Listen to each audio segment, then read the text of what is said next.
fans, and welcome back to another episode of the Uncharted Media Podcast. This is episode 21. Our podcast is an officially adult now, I guess. I guess that's kind of 18. It depends on whatever else. We're here to talk movies, not adulthood, because we're not adults anymore. Definitely not. I've never been an adult. We know. No, screw you. That's mean. Which is why our first topic today is a kids movie. But before we get to our topics, Josh, how you doing tonight? I'm all right, man. This was a bit of a rough day, but, nothing a taco can't fix. Man, tacos just fix everything, man. All kinds of tacos. Does that taco need to be our sponsor for today? Sure. Let's. I'll name our sponsor later. I'm down with that. All right. So we're relatively in a good mood. Let's dash those by talking about Will Smith's Genie. Oh boy, it just keeps getting better, don't it? There are very few things in this world that leave me with no words. And that Genie is definitely one of them. I don't know how this Aladdin trailer that came out during the Grammys of all things, Disney's just going, hey, let's drop some footage for Dumbo and Aladdin during the Grammys, because that's just a weird argument in and of itself. They dropped this new look at Aladdin, which I actually have bigger fish to fry than just Genie, but that's what we're going to talk for now. Oh, man. This trailer clearly was supposed to be a damage control trailer of, so many people have crapped on Genie so far of, oh, gosh, that looks bad. Why isn't he blue? This, that, and the other thing. Disney's like, no, wait. Here. Every time Disney releases a new look or a new trailer for this movie, it feels like further damage control of, it's not as bad as it looks, and it makes it look so much worse. This Genie, Will Smith, I like you, man, but no, just no. Yeah, I'm going to try and stay over here on my positive horse, but they're making it really hard because Aladdin is one of my favorite Disney movies, and I swear if they put a stinker on this one, it smells like a stinker, man. Yeah, but maybe it just needs a bath or something. I don't know. Or a couple. But hey, carpet looked good. It does. I still don't know why Aladdin's clothes are so clean, but that works. Why too. Everything in the movie looks so clean? I get the Capitol can look great, but the rest of the city and everything else about this movie looks way too polished. The one thing that I think I'm pretty positive about right now is definitely Jasmine. I like the look that they're going with for Jasmine. Oh, I love the actress that they got too. I mean, yeah, that definitely helps her case. But yeah, it's the girl from Pink. It's the girl from Power Rangers. So I'm on board. Yeah. Oh yeah, absolutely. Power Rangers was a sleeper hit. Yeah, but Genie, God, oh, dude. I just never thought I'd look at Will Smith and be uncomfortable. And maybe it's because him in Genie form, he's actually kind of plushy, I guess. I don't know. It's just weird. Yeah, Genie. So many things. We're taking out all the Robin Williams comparisons because eventually we're going to have that. That makes it's an impossible task to follow up. The thing is, the original Genie was a likable personality. The animation style, the way they drew him, he was a warm and welcoming presence. This Genie's terrifying. Yeah, you know what? We haven't seen him really in action, I guess. I don't know. I'm just going to try to keep explaining away everything until I put myself into a hole and bury myself. This is just sad. But to me, if the Genie was the only problem I had with this most recent trailer, then it's a big problem, a really big problem. But I guess I could live with it. But the fact is, it's not. I have other really big fish to fry. Is it just me, or is Jafar awful in all the trailers so far? I have no comment. It's not Jafar. That is not Jafar. This dude is not imposing. He's not intimidating. I'm not scared of Jafar. I'm more scared of Genie than I am Jafar. But are Swiggity you swooty. That's what I got from Genie. Because that's the real question. Jafar is like notoriously. That was like the first. Whenever they cast him, that was the first articles that were appearing. Like, why is Jafar so attractive? Like, screw you guys. Like, he's. Man. It's Jafar not looking or feeling terrifying or menacing or seeming like a good threat. Genie looking like he does. And a lot of the CGI in this trailer, I'm not normally one to go, man, the CGI looks bad on that. Unless it's that one scene from Justice League. Well, a lot of the scenes from Justice League, but that one with Aquaman in particular. Normally, I'm not one to point out bad CGI. The CGI in this looks terrible, which makes you really, really nervous because a lot of this is like heavy CGI and fanciful elements, and your big climax is Aladdin facing off against a gigantic cobra. I'm really worried about those special effects too. Yeah, I'm really nervous now. I know, but I mean, at this point, it's going to happen regardless. So it's not like they're going to pull the movie. It's like an execution. Let's just get this over with. The best possibility is that it's okay. At this point, Disney's probably just going, let's just get this crap over with. And Lion King is doing the exact opposite. Everyone seems to be enjoying that. Let's just move on to Lion King, please. Oh, man. Like, wow. So let's try to move on to something maybe positive. I think it's positive. I don't think you did, but the new Child's Play trailer dropped this past week. I'm not opposed to it. This trailer, it's nothing for me. However, because of course there's a however with me. This trailer, I didn't love it. I didn't hate it. I'm not emotionally attached to Chucky. However, what I have heard about this, if I was a Chucky fan, would piss me right the crap off. Yeah. So, in established Chucky lore, the Child's Play lore, Chucky is a doll that is possessed by the spirit of a serial killer, right? Yeah. No, that's not canon anymore for this new one. Yeah, I heard about that. He's so actually just I had a conversation robot. I had a conversation with my boss actually yesterday regarding this trailer. And I'm okay with them not using voodoo. And she was like, no, that was my favorite part, like about the little fanciful elements of it. It's like a little bit.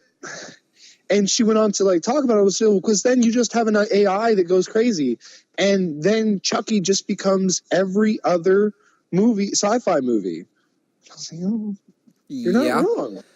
It's every horror icon has something that makes them stand out, and some part of their story that you kind of have to keep, whether that's Chucky being a possessed serial killer, like the serial killer spirit. There's the words. Michael Myers being siblings with Laurie, Jason and his messed up continuity. All that is always in constant state of flux. So I don't know how I feel. I'm not attached enough to Child's Play to care either way. I think any horror movie can be retconned and always does. Thus is the nature of horror. For me, this trailer didn't do anything for me, positively or negatively. It just kind of, primarily because it didn't show much. It really didn't. Yeah. It hid Chucky more than anything. Yeah, which could make you nervous, but at the same time, like that's your home run, man, is Chucky. Like, so maybe he'll definitely hold off on that as long as possible, as long as it's a good version of Chucky. I will be curious to see, and I haven't been following it closely enough, is whether or not they bring back Brad Dourif to voice him. Yes. And then how, like, the reason, like, why the reasoning that, because you could, that's the other thing, though, is if it's an AI, there's a lot of really fun things you can do with that. Yeah, just recreate Haley Joel Osment in AI, Yeah, exactly. which is probably more terrifying than Chucky.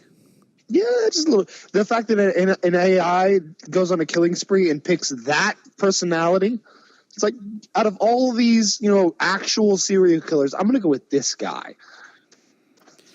Yeah, I don't know. It's Child's Play, so I don't care either way, really. If trailers win me over, I might see it. I like Audrey Plaza, although it's kind of weird seeing her play a mother. Yeah, because she doesn't feel that old. I mean, she probably is, but she's just baby-faced enough that I'm just like, how old are you now? I mean, I still imagine her as my girl, but Parks and Rec? bro, I really want to marry Audrey. That's really what it comes down to. Okay, then. But anyway, moving on. That's a thing that's on the record now. Yeah, that is a thing that's on the record now. Do you want to segue us into the trench now to off weird that? Well, after that's being, as awkward as it was, I kind of want to dive into the trench. How about that? Okay. Oh, man. So Aquaman was, in my opinion, fantastic. Oh, mine too. Absolutely. And apparently, people agree with us for once because it made over $1 billion. Yep. It's definitely pretty good. However, apparently the studios decided to do a spinoff based on the trench. And a sequel. We're getting an Aquaman 2 and a spinoff. So don't think this is replacing a sequel. Okay, good. That was the one thing that I was worried about, was that they were just going to be like, nope, no sequels. Because right now, let's be honest here, WB is pretty bad about doing sequels. Old WB is okay. True. Yeah, they're bad about doing sequels. Old WB, newer WB is starting to get somewhat of a reputation. They're building it back up. But yeah, we're getting an Aquaman 2, but we're also getting a spinoff off of the trench, like the terrifying monsters that live in the deep of the ocean. They're getting their own spinoff, which really makes me curious. My concern is, okay, so why?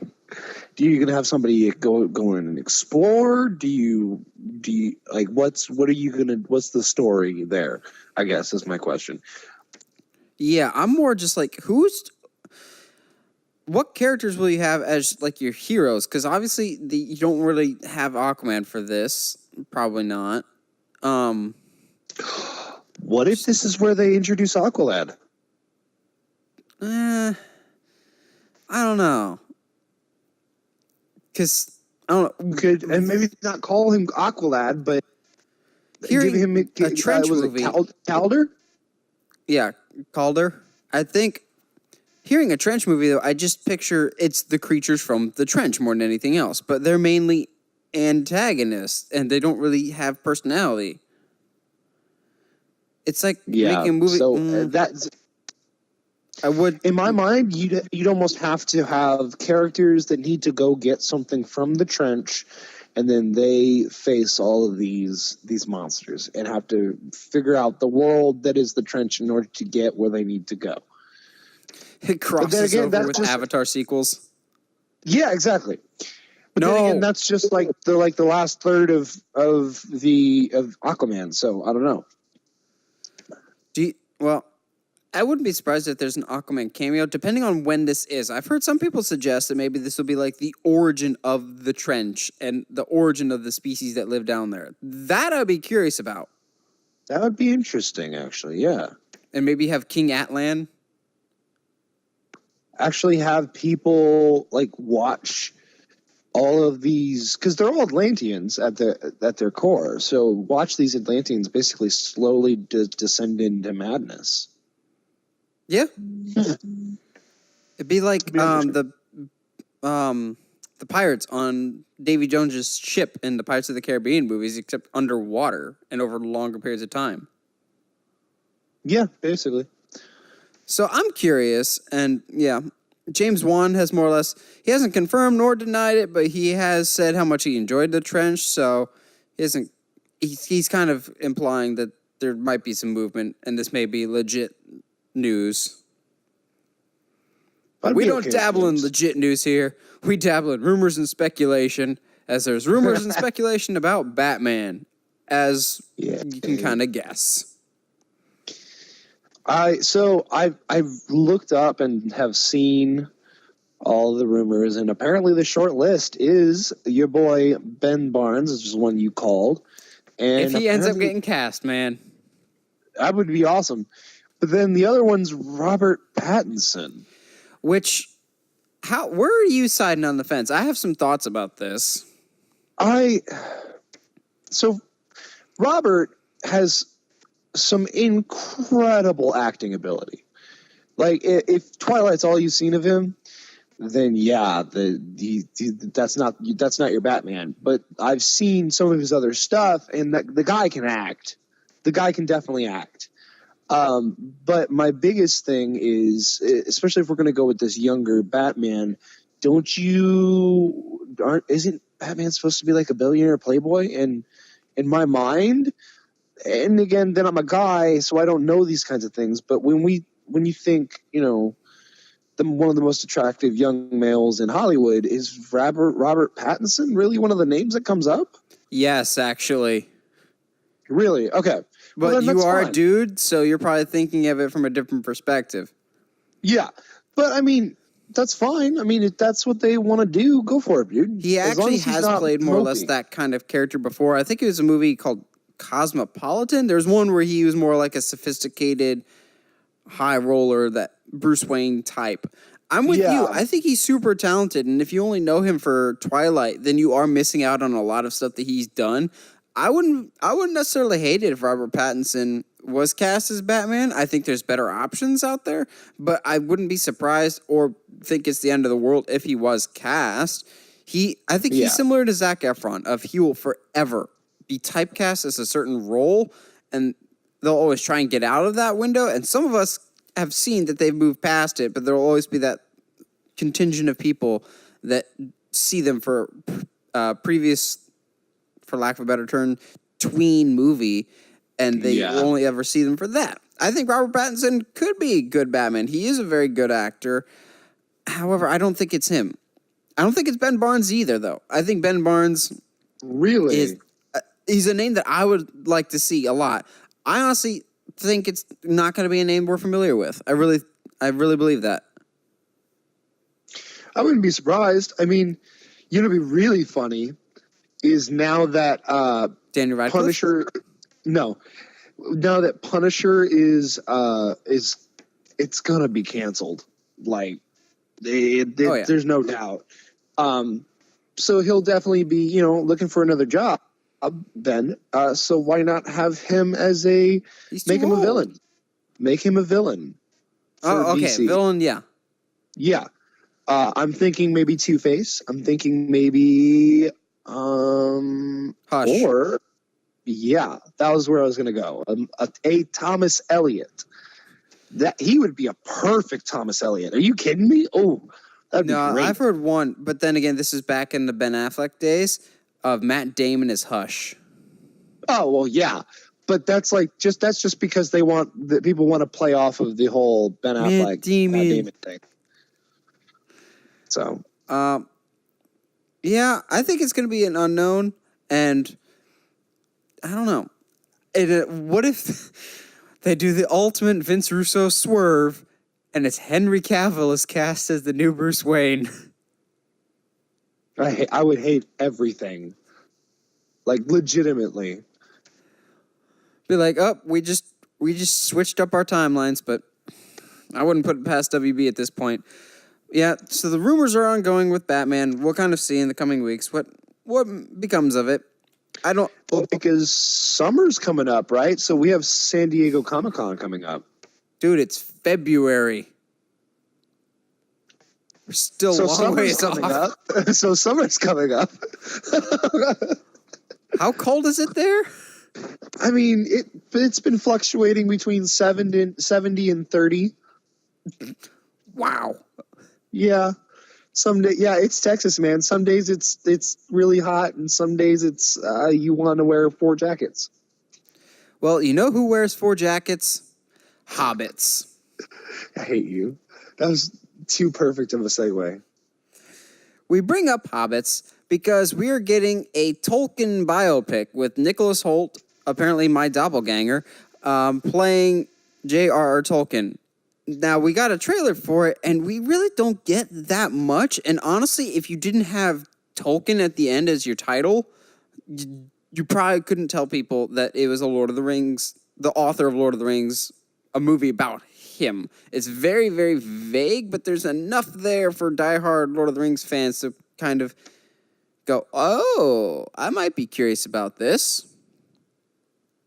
I guess. I mean, I'm down. To me, this seems like a doorway to go talk about C.S. Lewis.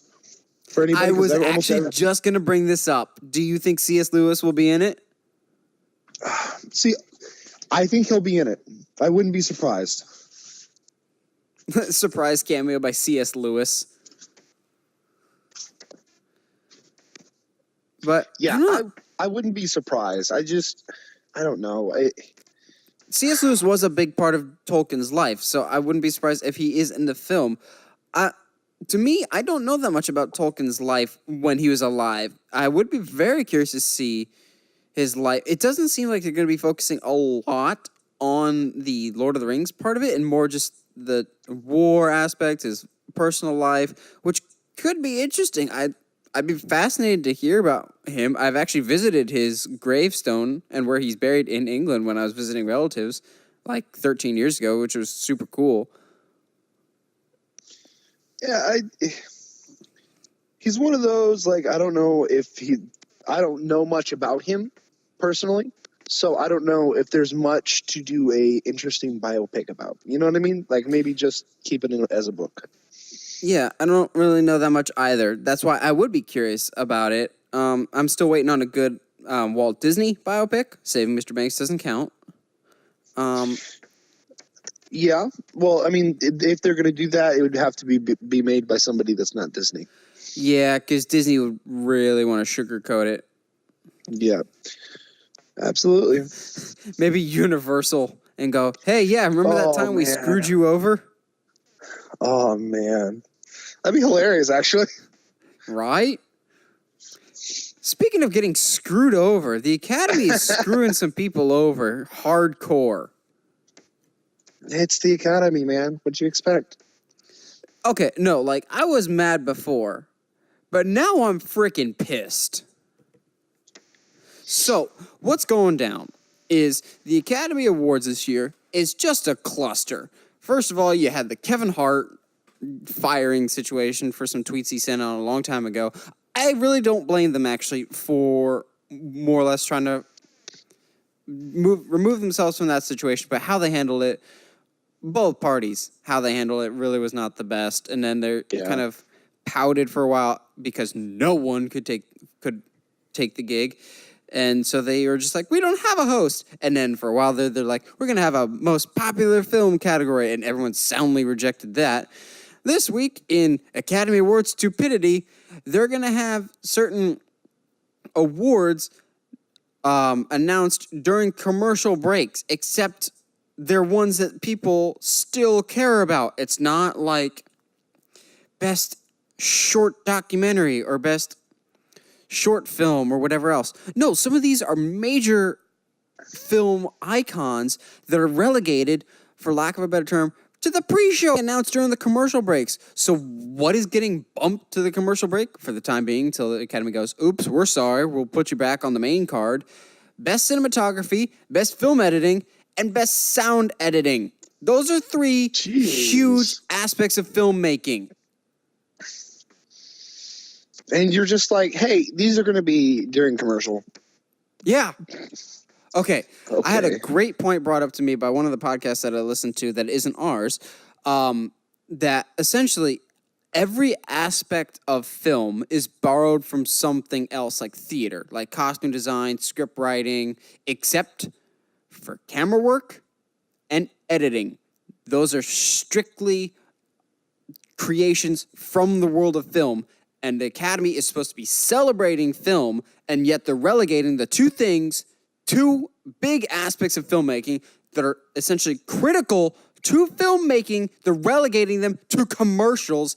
Then they'll be like, oh, yeah, we have edited acceptance speeches. So they're cutting out people walking down to the stage to accept their awards, edit down people's acceptance speeches and kind of just give you the gist of what they said. No, you're kind of just taking away a big part of filmmaking. Like, what if some kid wants to be a cinematographer or wants to be a film editor and sees, oh, they must not be that important of jobs in Hollywood if they're just on a freaking commercial break, yet we have all the best song nominees get full song numbers every year. You get 5 songs maybe? That's ridiculous. That's such wasted time for stuff that doesn't matter. Hey, Nathan, are you mad? Yes, I'm mad because they're wondering why no one takes them seriously anymore. It's the same thing with baseball. Baseball's having a hard time getting in younger audiences into baseball games. Baseball's still doing fine financially, but they're having a hard time reaching younger demographics. The Academy is going to have a hard time reaching their demographics because they're chasing away everyone. They're reaching to old farts going, oh, we think this is what matters. No, they have a stick so far up their own butt that they're just going, this is how it's always been. But these awards matter. Director, actor, supporting actress, these are what matter. Oh, cinematography, editing, those don't matter as much. Yeah. Honestly, you can have everything else, but if you don't have cinematography and editing, you don't have a movie. You could have no sound editing. It could be a silent film. You still have a movie. You don't have actors. You could still have animation. You still have a movie. But you can't do a movie without cinematography, without editing. Those are huge aspects. It's just frustrating that they're like... It's just piling more wood onto the fire that I've been burning since we've been having this discussion. That in this day and age, Academy Awards don't matter. They just don't matter because it's at the end of the day, it's just a bunch of dudes that are up in a room somewhere that have no perspective on what the current reality and the current state of film is. They just want to pick what they want to pick. That's why we get movies like Black Panther and Bohemian Rhapsody nominated for Best Picture. Yes. But that's why, like, that's always been why, like, what is it, Teens Choice Awards and stuff like that? That stuff matters more to me because that's people's opinion. That's millions of people reaching out and being like, we love this. But as opposed to like a group of people being like, yeah, this is cool. We like this. I take the Academy much more seriously than the MTV Music Awards, though. Well, I mean, yes, but you get my point. Yeah. I'm also piling just a tad bit of large resentment towards the Academy for 2014. Yeah, I know. For those of you that don't know, 2014, the first Lego movie came out, and we all just kind of assumed they were shoo-in to win Best Animated Feature, and it wasn't even nominated at all. Yeah, it was... I screamed in the streets. But that's the point that I think you and I have been making since this whole Academy Awards debacle started. They just have no idea. They don't understand the current state of film at all. Also, this show this year has been cursed because Kevin Hart was supposed to host it. You know who else was offered the job and he was smart enough to say no? The Rock. Oh, yeah, definitely say no. Which, honestly, that could have helped with their ratings. But... Well, yeah, because everything that The Rock touches turns into gold. Usually. Not everything. Oh, man. But, yeah, man, at the end of the day, we'll see what happens. I mean, it's not like... This decision will be reversed by the time this episode comes out. Oh, yeah. But at the end of the day, it's not like our opinion actually matters on the Academy Awards because they don't care what the general populace thinks. Yeah, I think this will be the first time in a couple of years that I don't watch. I can't. I've had enough of it. Yeah. Normally I try and make a concerted effort to watch some. at least some of it, but this year I'm just done. Yeah, I might try and catch some highlights maybe for best director or what have you, but whatever. I'm pulling for A Quiet Place for best sound editing.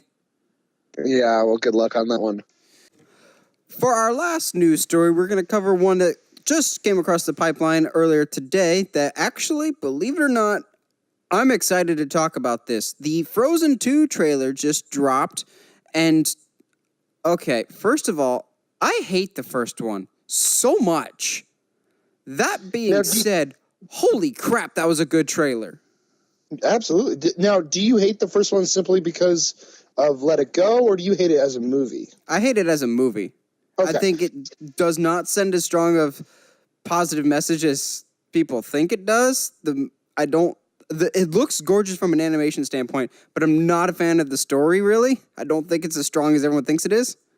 Fair enough. Okay. I enjoyed it. It's not one of my favorites, but yeah, Tangled's way better. Oh, leagues, but that's also the songs are better in Tangled, in my opinion. However, the characters are better too, I think, but whatever. Yeah. Oh, yeah. But that is neither here nor there, because apparently they decided to take this up a level. And I don't know about you, but I got almost like a superhero, like Marvel style vibe from this. The first time I got that vibe. The second time I watched it, I got more of a How to Train Your Dragon vibe. Yes, that was going to be more of a fantasy, like almost Lord of the Rings with more magic animated movie style. It actually got me really pumped. So the first Frozen was definitely more geared towards young girls and female demographic, which is totally fine. This one seems to be more trying to appeal towards everyone, because you got some cool shots with Elsa at the beginning, which I have some theories about that, because of course I do. But then you also have the shot for the boys, obviously, when you see Balls. What is his name? The guy with Sven, with the reindeer. Hans? Is it? I can't remember. I don't know. I should know this. I live close to Disney World, but I should know this, but I don't. When he's coming down with that, like the whole army of moose, of reindeer. Reindeer, yeah. I'm like, that actually pretty epic. Oh, totally. And but like, even like the simple things like her trying to learn how to use her powers through the ocean regardless of gender, was very interested. Because now that she's trying to figure out how to control them more, it's just super cool. But then that brings up the question, is she just trying to learn how to control them more, or is she trying to get across the ocean to something? Uh-huh. You're reading my mind. You're reading my mind, man. So then the question is, are we going to have a Tarzan cameo? Why you do this to me? I mean, they're connected, so. No, they're not. Get out. No, yes, they are. They are not. Disney shot that down. They're like, that's a great idea. It's not official, but that's a good idea. However, I think you're on the right track. So I didn't even think about this the first time I watched it. I just thought it was a cool scene. Watching it a second time, to me, I think she's in denial about her parents being dead, and she wants to find her parents, and that's why she's trying to get across the ocean with her powers to try and find her parents. You know what would be really cool is if she does find out that they're not dead. What if Disney took that theory that the ship went down, but they went elsewhere, but took it and ran with it in a different direction? Because I do think the story for this one will be the four of them trying to find Anna and Elsa's parents, which could be really interesting. Apparently, they're going to Canada. See, so this is my theory, right? Because there's a character that they've kind of flash and like a quick little scene in the trailer of a blonde-haired girl with controls with wind powers. So there's some talk that might be Elsa's girlfriend, but I don't know. Which, if that, I don't really care. Like, if that's the case, that's fine. But my thought process is, what if, and you can shoot this down, I don't care. what if Anna does have powers and they've just been dormant for some reason? I have said since Frozen 1 that the villain for Frozen 2, if they have a villain, needs to be a fire-based villain. And that way they have something that can more or less go against the whole ice theme. And maybe at the end they can learn to make steam and make steam-powered things for their whole town. But there is actually an element of fire in the trailer. You see Elsa and Olaf surrounded by a ring of fire. Not sung by Johnny Cash this time, though. Yeah, it is. And it's like the one thing that I'm already on board with, which is something that the first one had going for it, was that the animation is just beautiful. Like, that animation is incredible. When she's stepping on the stones on the beach. Oh, dude. Oh, just when she's putting out that fire. Oh, my goodness. Yeah, I did not like the first one at all. That being said, this one felt epic. This felt like a really big deal. This felt bigger than a Disney princess movie. Yeah.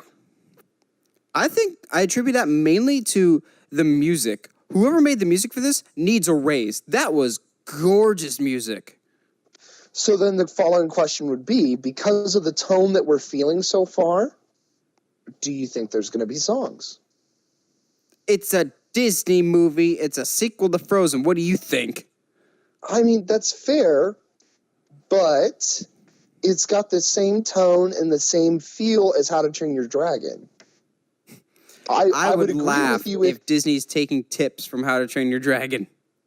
I honestly, but why wouldn't you, dude? Like, they're incredible movies. Have you seen them yet? Yeah. Okay, good. Because I remember that we had talked at one point about them, and I was trying to explain a point using them, and you're like, I've never seen them. So, yeah. Yeah, I had to get ready for the third one. Yeah, oh, absolutely. Because they're so good. So, one last detail for Frozen 2, at least, that not a lot of people I'm seeing are picking up on is in the official poster, you have the text, and then you have the snowflake. Everyone's like looking at the snowflake, but for me personally, I'm looking at the text because it's the same font and everything, but the bottom half of it is stone, kind of hinting that the ice is starting to thaw and melt away, possibly revealing springtime. Yeah. So whether that's supposed to be metaphoric of something, of this land is not so frozen anymore, and we even get kind of that in the trailer when they're clearly going to more of like a woodland. It almost reminded me of the woods scene from Into the Spider-Verse. Yeah, almost. That kind of red and orange. But yeah, they're going away from a frozen climate, which I'm kind of curious about. Yeah, I can't believe that I'm about to say this. I'm excited for the world that Frozen is building. Which is a statement I never thought either one of us would say. But this, in terms of getting me from not caring at all to making me want to see this movie, this has to be one of the absolute better trailers that has come out this year. There's been some good trailers, but they're movies that I was already excited for. You took a movie that I had zero interest in whatsoever and made me excited for it. So well done, absolutely. Disney. Seriously, though, because, wow. It's so, I think you and I can just sit here and just rave about a trailer that was, maybe a minute long? Like, if that. Yeah, it wasn't very long. But, I mean, hey, man, good on them. And, man, if only they could do Star Wars trailers like that. Anyway. Yeah, I don't know how I'm going to feel about that Star Wars 9 trailer. That's got to blow me away at Star Wars Celebration, because I like Last Jedi, but that leaves... It doesn't have that... I need to watch the next one, like Endgame or Empire Strikes Back did. Yeah. But if Frozen 2 can be good, it might be up there for best movie sequels of all time, which is what our discussion is today. But before we get to that, Josh, who's our sponsor for this episode? Our sponsor tonight is my go-to in Texas for tacos is Torchy's Tacos, my man. They're available in Texas, in Oklahoma, and Colorado, I believe. Are they in Colorado? Yes, they are. I don't know why I got excited about that. I don't live there anymore. I know. I was like, what's wrong with you, dude? But no, yeah, they're in Oklahoma, Texas, and Colorado. I mean, if you've ever had Torchy's tacos, you know what I'm talking about, man. I mean, they're not the best tacos ever made because we all know that's clearly Taco Bell. Okay. You're gonna have to come visit me so I can fight you, because the best tacos are from the little taco truck on the corner. I mean, most taco trucks have the best tacos, but well, sequels. By and large, they're crap. But when they're good, oh boy. And thankfully, we have a plethora, and I purposely said that awfully, we have a plethora of fantastic movie sequels to discuss today. What are some of the best? Josh, what are some of your favorite movie sequels of all time that are either on par or even better than their predecessors? Right off the bat, however, put a caveat on this. It can only be a direct sequel, like the next installment. So not like episode 3 or 4 or 7. It has to be the one immediately following the original. Okay. So then definitely How to Train Your Dragon 2. I would say the second one is, in my opinion, better than the first one, but not by much. Like it's always hard to talk about which one is better because the first one is so good, and then the next one just amps everything up. Let's see. Are we trying to stay away from horror, or like because we always go there, or are we just trying any sequel that's like the next in the series is fair game? Horror, superheroes, dramas, action movies. It's all fair game here. Oh, John Wick 2. Oh, I thought about John Wick 2. I think I like John Wick 2 better than the first one just because of the expansion of the lore. Yes. Let's see. What else we got? I actually have one that surpasses John Wick 2 for me personally in terms of best action sequels of all time. Of which one? I'm sorry? Of best action sequels of all time. Oh, yeah. Totally. I think we're on the same page here. What do you think it is? I think so, too. I don't know, because a bunch of I watch a lot of martial arts movies. It's not a martial arts movie. You said action, right? Yeah. Are we going to talk about Die Hard 2? No. God, no. Oh. The first one's so much better. Okay, well, we can fight over that later. No, the best action movie ever made. T2. I hate you. Why? Because it was so obvious you missed it? No, because I do not like the Terminator series. What? At all. I do not like at all. Not even T2. No. The groundbreaking epic that it is. That's fine. But like you're talking, like I don't know what it is. I don't like it. But then again, yeah. You could be wrong, but whatever. I mean, I'm usually wrong, and that's okay. But that's the best part about movies is I can easily be wrong. Yeah. What did you think I was talking about, though, with best action sequels? What did you think was better than John Wick 2? I mean, The Raid 2 is fantastic. That is true. Yes. But and then the sequel to that, Judge Dredd. Well, we don't have a sequel to Judge Dredd. Well, Dredd, I mean, not Judge Dredd. That's the law. Yeah, okay. I was gonna say, I was like, we don't have a sequel. What are you talking about? Yeah, definitely. Absolutely. Jeez, man, I lost my train of thought. Landed on my head a couple times today. Okay, so for after Terminator, outside of that one, because we disagree, obviously. What are other sequels that you think are really good? Well, I have a whole like sub-genre of just superhero sequels because some of those I think are some of the best in the genre, but I don't want to get to that quite yet. For me, I gotta go with one. I know it's controversial, but I actually like this one more than the original, and that's Back to the Future Part 2. Okay. I like Part 2 more than Part 1. Okay. I mean, that's fair. I like Part 1, but it's never been I've Back to the what is it? Back to the Future has never been one of my favorite series, so What I'm do not you really like, attached. man? I don't know what it is. It's not like it's a good movie. I don't know. It doesn't get itch my scratch my itch. You know what I mean? I don't know. I I don't need Back to the Future to scratch any of your itches, man. That's oddly specific. No, it's my story itch. My story itch. I hate you. Your Stitch? Let's get out of here. Speaking of sequels, Oh yeah, Stitch had way too many sequels, but thankfully okay, they're all direct to DVD, so they don't count. I know, but the second one isn't bad. Yeah, whatever. It's true. I mean, I like how we're having this conversation about, you're like, hey man, Terminator 2 is fantastic. Back to the Future 2 was fantastic. I'm like, yeah, but how about Lilo and Stitch 2? You mean Leroy and Stitch? Shh.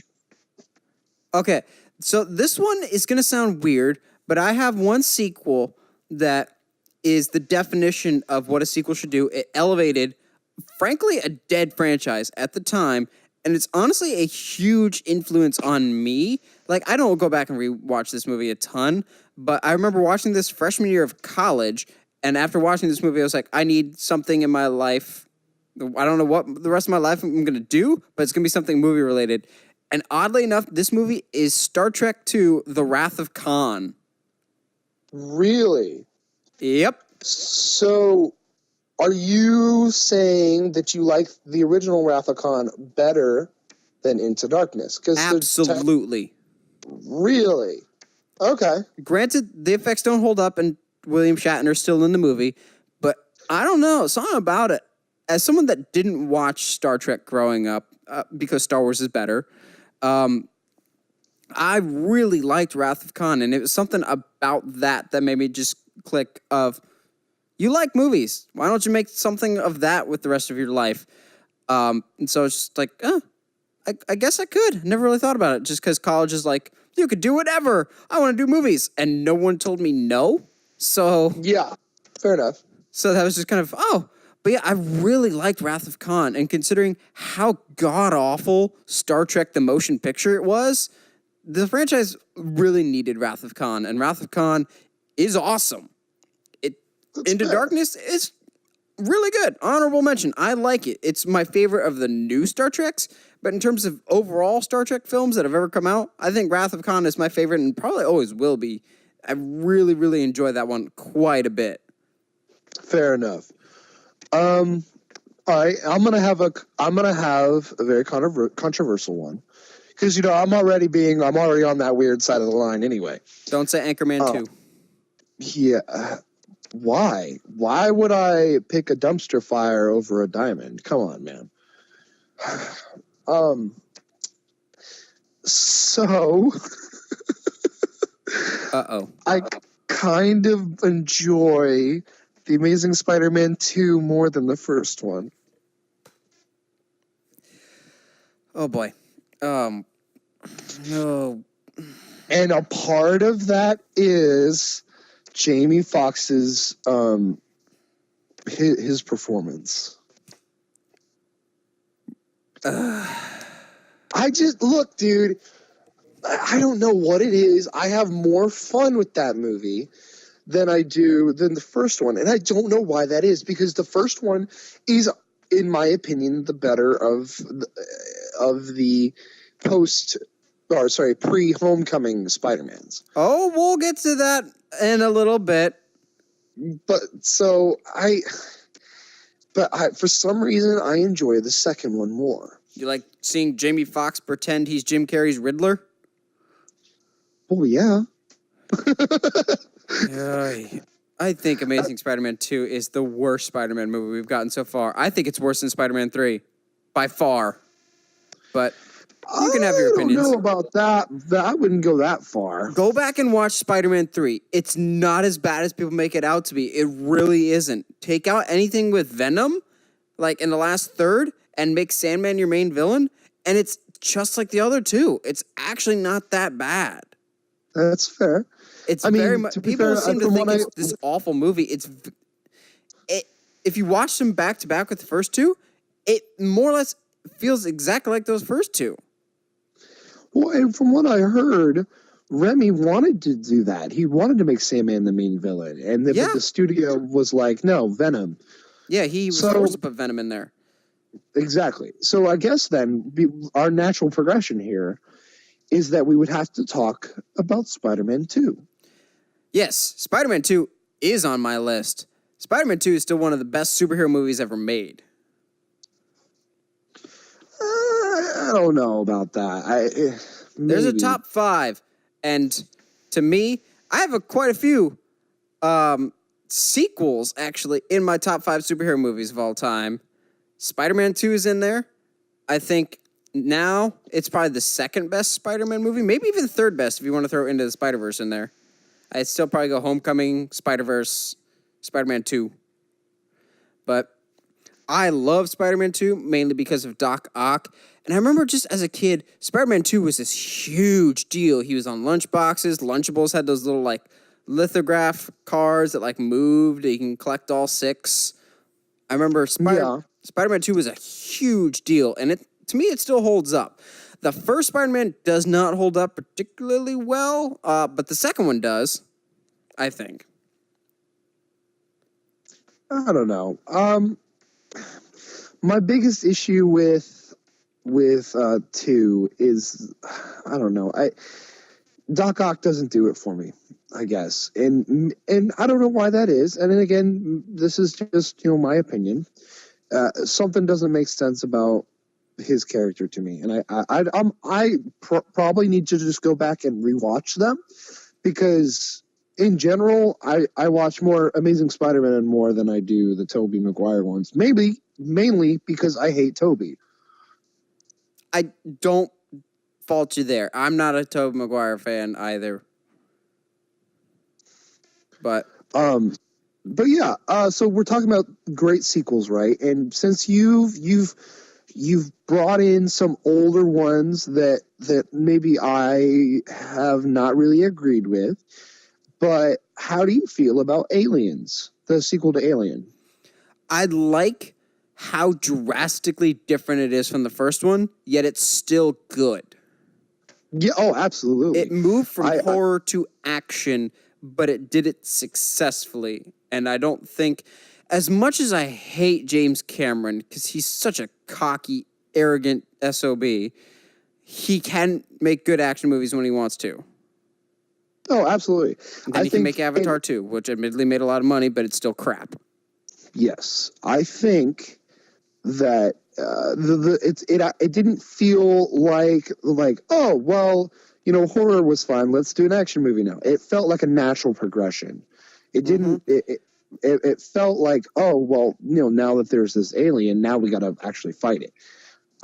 So sticking with this theme then of older movies, have you seen the Mad Max movies? I have. The Road Warrior. So Mad Max 2. Road Warrior is the first one, dude. No, it's not. Yeah, it is. The first one is Mad Max. Road Warrior is the second one. Third one is Thunderdome. No, I thought Road Warrior was the first one.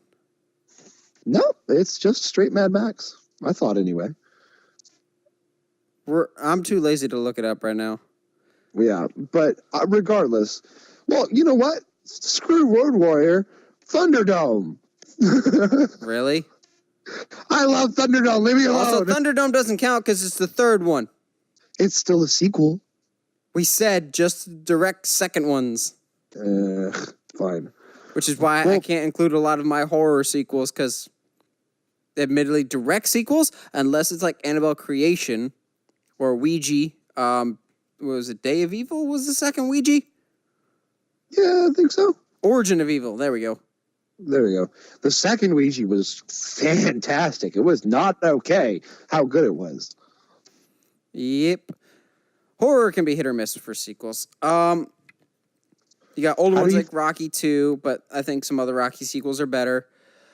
To me, though, there's single-handedly, because I'm biased and this movie affected my life in a big way of making me more passionate about movies than any other movie has ever come out and probably ever will come out, because this one made me want to know everything about movies in general. The greatest movie sequel in my mind will always be The Dark Knight. Interesting. Oh, that's not the answer I was expecting. Oh no, it's a fantastic sequel. I mean, I'll always have my gripes with the Dark Knight's trilogy. Really? Yeah. But the Dark Knight is definitely the strongest of the three, and it is the most compelling movie of the three. I think I agree, it's well shot. I agree that the villain is fantastic. If only you had a hero that's as charismatic. Wow. You don't like Christian Bale's Batman? Oh no, I have never liked Christian Bale's Batman. I think this is the first I'm hearing of this. Like, you hadn't heard my Brad Bird Superman. I don't think I've ever heard your disdain for Christian Bale's Batman. No, I do not. I think he's wooden and boring, and I don't even have to mention the voice. I don't.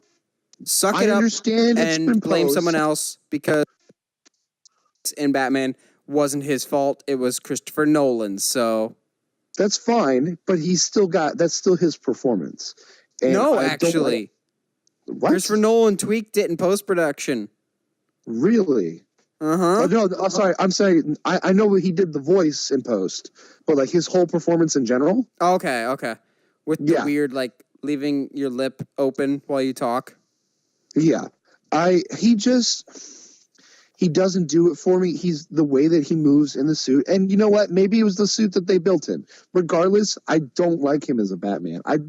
He's not bad as a Bruce Wayne. I kind of like him as Bruce Wayne, but he's just not a good Batman. And then when you put him up against, in my opinion, a legendary performance by Heath Ledger, it's really hard to sit there and go, wow, I'm really going to root for my hero, even though like I am begging for another Joker scene. Yeah. I love The Dark Knight, and I always will. There's a couple other superhero sequels, though, that I think are more like Dark Knight is great, but Batman Begins before it was great. So the jump up in terms of quality wasn't that drastic. Like, Dark Knight is on a whole other level than Batman Begins, but it's not like a jumping from maybe a 5 to a 10. Some other ones, absolutely. Superhero sequels, to me, take that 5 to 10. Namely, the original Superman movie, Superman 2. I love that one so much more than Superman, the original movie. Oh, I agree. But then again, like, I think a part of that is they didn't know what they had in the first one. Go back and watch it. Not a lot happens in Superman, the motion picture. Oh, no, not a lot happens, because I don't think they quite knew. I mean, to be fair, this has always been the story of Superman. They didn't quite know what story to tell with him or how to handle him as a character. True. But for whatever reason, I agree. Superman 2 it's a drastic change, and I would dare say historic for that character at least. So, I hate to say this. Well, I'll put a little caveat on it. I think Superman 2, unfortunately, is the last time a Superman movie has been universally beloved, because as much as we both love Man of Steel, it had some critical divide. Batman v Superman is dumpster fire, and it was even less critically received. Justice League, as much as we both liked it, people so wow. That was probably the last universally positively received. However, I don't think Superman 2 is the best Superman movie, but I have a whole separate video on that one where it's Superman doesn't have his best movie yet. I think there's some other character that has a better Superman movie than he does, but let's not get into that today. Yeah. There is one other superhero movie, though, that I think is the greatest example of stepping up from its predecessor to taking it to a whole new ball game. I don't know if you'll be able to guess this one, though, Josh, but give me a couple guesses which one you think I'm going to go with. Well, I'm not sure, but to me, a superhero movie of recent years that it took up to a whole nother level was the Winter Soldier. Yes! That is exactly what I was going with. Oh, dude. Oh, yeah. Because like the first Cap, I was like, all right, that was fun, I guess. I mean, whatever. But the site, like Winter Soldier happened, and God, man, I wanted to restart the movie and watch it all over again. Seriously, I knew I was going to love Winter Soldier from the very first scene when they are more or less doing that covert ops mission to get some S.H.I.E.L.D. agents back. I was like, what is this? Captain America just became Jason Bourne? Yeah, it was so cool. Everything about that movie is fantastic. And to this day, honestly, Winter Soldier is still my favorite MCU movie. Yeah, I agree. But I mean, on my side of the fence, it's not like it's that hard to make a better movie. Okay. Calm thy Marvel hate. Nah, I mean, I'm saying the bar was low. I mean, up until that point, yeah, for Marvel sequels. Well, the only Marvel sequel besides that so far was Iron Man 2, I think. I think I'd have to double check. Maybe Iron Man 3? I can't remember if that had come out yet. Maybe, but I think it had. I can't remember if Dark World had come out yet. No, it hadn't. Would that come out after? I think so. If anything, it was close. Yeah. I just remember Guardians and Winter Soldier came out the same year, which Winter Soldier I had zero expectations for. I liked but didn't love the first Captain America, and also Captain America wasn't really my favorite character in Captain America or in Avengers. I thought he was just kind of fine, but after Winter Soldier, he became my favorite Avenger, and it was a fantastic movie. It was exactly what he needed. And I still say that Superman needs his own Winter Soldier-esque movie in more ways than one. But that's a whole other argument for another day. I love Winter Soldier. It's the perfect example of taking an okay first movie and just elevating it to a whole other level, which I still don't think even Civil War was able to reach the heights that Winter Soldier did. Oh, no, I completely agree, because Civil War in a lot of ways to me fell flat. And more than just being another Winter Soldier was just more focused of a narrative, I thought. Yeah, absolutely. And there's some big holes for me on Civil War that it doesn't really like that. That's your villain's plan. All right.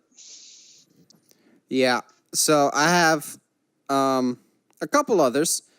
So normally when you hear comedy sequel, it's a dumpster fire. Yep. However, not always. Okay, I'm waiting. 22 Jump Street. Oh, yes. I should have seen that coming. 22 Jump Street. I don't know if I think I do like 22 Jump Street more than 21 Jump Street, just for the captain's daughter scene. Yes. I died laughing in the theater when I saw that. I think I rolled out of my seat. I was laughing so hard. It's that is definitely an example of a movie that knew what it was and didn't try to be anything else. Both of them, really. They knew what kind of movie it was going for, and it did exactly that. Yeah. It was hysterical. It poked fun at the fact that it was repeating the exact same tropes as the first one, but then mixed certain things up so it didn't copy the first one. Yeah. I can't, honestly, that may be the only good comedy sequel that I can think of. Off the top of my head, yeah, because Anchorman was not good. It was, I mean, it's still quotable. I'll give it that. It's quotable. Really? Name a quote from Anchorman 2. I'm blind. It's the scene. My brothers and I quote it all the time. It's the scene where he's he is quote unquote gone blind, and he's like telling the story of how one time he drank a whole bottle of ketchup before he realized it was ketchup because he thought it was like some kind of brandy or whatever. And they're all like, but wouldn't you like know after like one drink? And he's like, how many times do I have to tell you I'm blind? I don't know. There's certain And certain little lines that, at least, and maybe it's just because my brothers and I connected with it, and it was one of the few times that like all five of us went and saw a movie, and just we all quote it. So maybe that I have it has a special place in my heart because for that reason. Fair enough. What other sequels do you have? Because I have one last really big one, but I want you to get a couple more in there before I wrap things up with the heavy hitter for a last one. Fair enough. Pirates of the Caribbean, Dead Man's Chest. Fair enough. I think I still like the first one better, but Dead Man's Chest was the last gasp before things got real weird with The World's End. Oh yeah, absolutely. I agree. The first I think one we will always talked be the about best. Dead Man's Chest for our best cliffhanger episode. Oh yeah, I think so too. Let's see what else. Lethal Weapon 2. I don't know why, but I'm attached to Lethal Weapons, the whole series. I really like and enjoy all of them. That does not surprise me. Lethal Weapon seems like your type of movie. It really is. It like I've never been quiet about like Your as love an for Mel actor. Gibson. I have to always say, as an actor, I enjoy Mel Gibson. As a person, let's not go there. No, he is the definition of a dumpster fire. But and I'm going to say this because I think you're leading to it because I know us. But I'm going to throw in one more before I go where. Actually, two more. Why not? Two Towers, Lord of the Rings. Fair enough. I think it obviously it amps up. It ups the ante from the Fellowship. Indiana Jones Temple of Doom. Ugh, I'm going to disagree with you on that one. That's fair. That's fine. However, fun fact, Temple of Doom is the reason why we have PG-13. Yeah, I believe it. But I would be surprised if we got through a discussion about sequels and did not talk about Empire Strikes Back. That's where I was going for my last one. Oh, absolutely. Because I mean, I know us. It is universally considered, in my opinion, at least, one of the best sequels of all time. It is the sequel that all other sequels more or less are compared to. Like it set the standard of your sequel is your dark one. Your middle trilogy is your dark one. It's your Empire. It literally is the phrase. It's your Empire Strikes Back of the series. People still compare their sequels to Empire Strikes Back to this day. Yes. And I mean, a lot of that is because it does up the ante. It does. When Empire Strikes Back, it leaves you with a sense of, I don't know where we go from here. Not like, oh, I don't know what we're going to do after this. It's there's no way our heroes can make it out of this. Like, this is a really tough time for them. And to be fair, like, it's not like this style of storytelling was new at all. Like, this is traditionally how you tell a story. You got to put your heroes through something. You got to put them, give them some heat before you can let them have their comeback. Get some wrestling terms there. I think what makes Empire Strikes Back stand out so much is it took the characters from the first one and grew them up. It matured them. It didn't repeat the same story beats in the first one. If you look at the characters at the end of Empire, they're definitely not the same characters that they were in A New Hope. And that's a sign of good evolution, of good character development. But also, it has that fantastic cliffhanger of, is Han dead? Is Luke all right after just losing his hand and finding out a big family reveal? Lando's there for some reason, wearing Han's clothes. That still bothers me to this day. Yeah. Well, but to your point, though, the characters aren't. If you watch A New Hope, and maybe this is why it's universally felt that the original three are the best, is because the characters you see in A New Hope are not the same characters you see in Return of the Jedi. They've gone through some stuff. They've changed. They've evolved into bigger characters. And that is what you need from characters in a movie. You need growth, you need evolution, you need character development. That's why we tell stories, is to see this is what the character is at the beginning. How does their story change them as individuals? And Empire Strikes Back does that so well. A scene like Empire Strikes Back had that scene on Dagobah that I'd never understood as a kid, where Luke goes into the cave. Now I love it. I love that scene so much. Oh yeah, and really thinking about it, to me, if I'm going to personally rank sequels, it's definitely Empire Strikes Back up there at the top, but definitely How to Train Your Dragon 2 right after that. Because really, for the same reasons, the Empire Strikes Back is a fantastic sequel. Because everything that Empire Strikes Back does, How to Train Your Dragon 2 does. It takes things to the next level. It puts your main hero through some dark stuff, and the only difference definitely is that How to Train Your Dragon is a kids movie and it has to end on a good note. But I mean, if you haven't seen it, definitely. But I think if you'll see what I'm talking about, because the hiccup that we have at the beginning of the first one and the end of the second one is not the same hiccup. And that's good. You want that growth. You want that development. Exactly. Now, will we see that growth and that development in Anna, Elsa, Kristoff, Olaf, Sven, and the rest of the gang in Frozen 2? We'll just have to wait and see if it joins the pantheon of all-time great movie sequels. Well, what do you guys think? What are some of your all-time favorite movie sequels? Let us know. We love hearing from you guys. And as always, if you like what you hear and you want to hear more, subscribe to us on whatever audio platform you're listening to us on, whether that be YouTube, Google Play, iTunes, etc. And as always, stay sharp, movie guys and gals.